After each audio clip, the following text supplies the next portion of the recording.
अमरावतीत पावसाळ्याच्या पार्श्वभूमीवर डेंग्यूसह साथीच्या आजारांना वाढता धोका लक्षात घेऊन UCN न्यूजनं अमरावतीकरांनो सावध व्हा, डेंग्यू पुन्हा डोकं वर काढतंय ही बातमी प्रसारित केली होती। या बातमीचा परिणाम म्हणून महापालिका प्रशासनाने तातडीनं दखल घेत आरोग्य विभाग आणि स्वच्छता विभागाची विशेष बैठक बोलावली।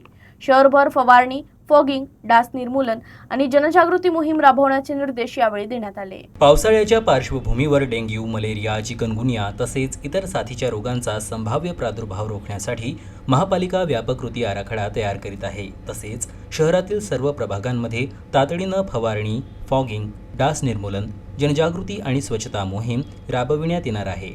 आरोग्य मोहीम राबविण्याच्या पार्श्वभूमीवर महापौर व आयुक्तांच्या उपस्थितीत आढावा बैठक पार पडली। या बैठकीत प्रत्येक प्रभागासाठी स्वतंत्र कृती आराखडा तयार करण्याचा व प्रत्येक प्रभागात नियमित फवारणी करण्याचा निर्णय घेण्यात आला। त्यासाठी आवश्यक मनुष्यबळ उपलब्ध करून देण्याचे निर्देश देण्यात आले। आवश्यकतेनुसार अतिरिक्त कर्मचाऱ्यांची नियुक्ती करून रविवारी आणि सुट्टीच्या दिवशीही विशेष फवारणी व फॉगिंग मोहीम सुरू ठेवण्यात येणार असल्याचं बैठकीत स्पष्ट करण्यात आलं।